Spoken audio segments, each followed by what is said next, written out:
Hey, Rick, I thought I'd start this one off with more like a story, if that's cool with you. Absolutely. Yeah. By the way, how are you? I'm fine, thank you. I don't Okay. have the wheelchair today, and there's no oxygen tank that I'm dragging, so So you're things are good. good. Okay, good. Good. This one is more about, where I place my commitments, Hmm. and it's commitment to mastery of self, will be Oh, this one. And when I say mastery of self, I can just right off the bat, it's a lifelong journey because yeah. there's no end.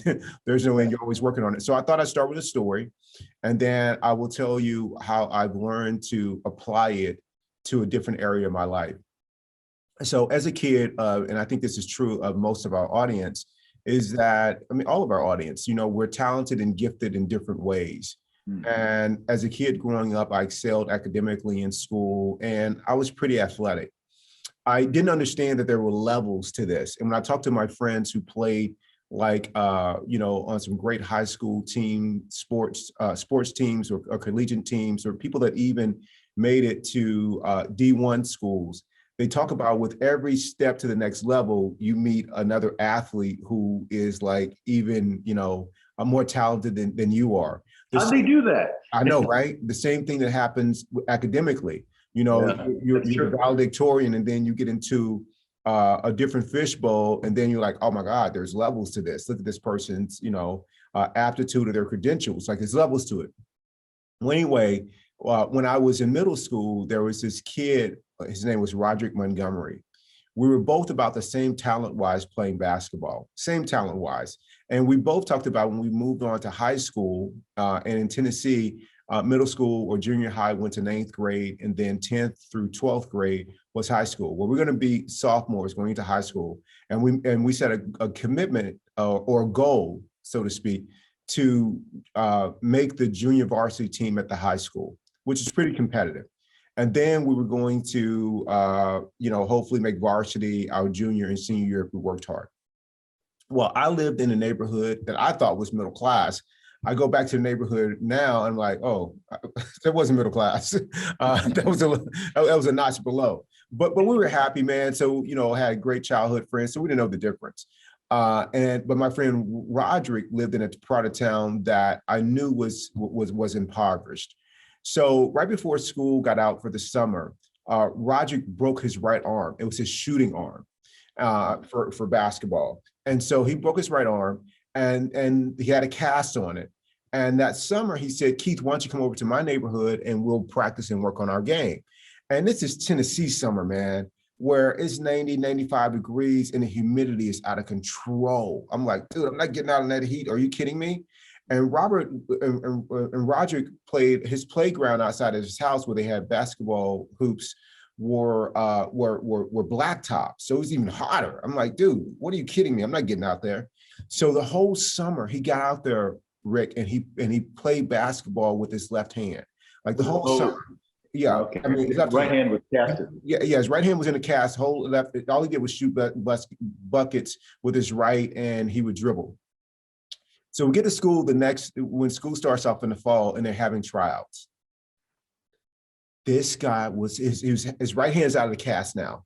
He was so electrifying, being able to to be able to go both ways with both hands, to be as equally skilled with his left hand as he was his right.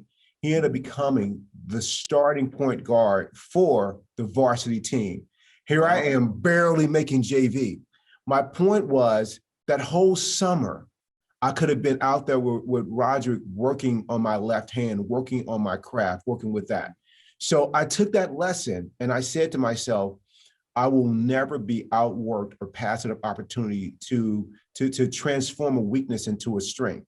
So as you know, I stuttered all the way through age 17, and I really worked on being a better speaker and mastering or overcoming my stuttering problem. And there are other things in my life that I've done that. But all those things that I did, they were for personal gain in some way. How to be smarter, how to be a better presenter, how to be a better writer.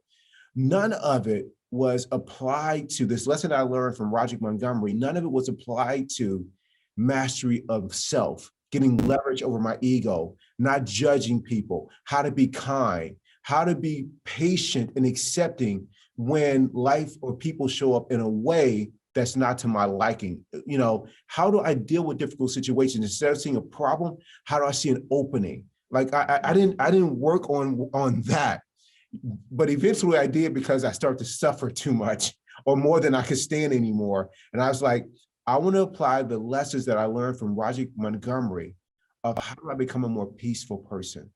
How do I stop being a troublemaker in work situations in my personal life by being difficult, by complaining, about judging others? How do I start to become a contribution? And so I began beating on that craft, Rick, and I got to tell you, it's serving me well. So I just want to tell that story. Big shout out to Roger Montgomery. It took me 30 years to apply it to this part of my life, but it's been the most rewarding. So I thought I'd share that. Oh, it's a beautiful thing. You know, mastery of self, if we could just repeat that several times for the day, mastery of self. When we come up to obstacles that we think are external, they're usually internal. And if we could just take a breath and say, mastery of self, give me the power to have mastery of self. And you're calling on yourself to do that. It's just another opportunity to realize that you have the control to do what you like and what you want and what's beneficial for others. It's all within you. You can be a jerk or you can be the saint.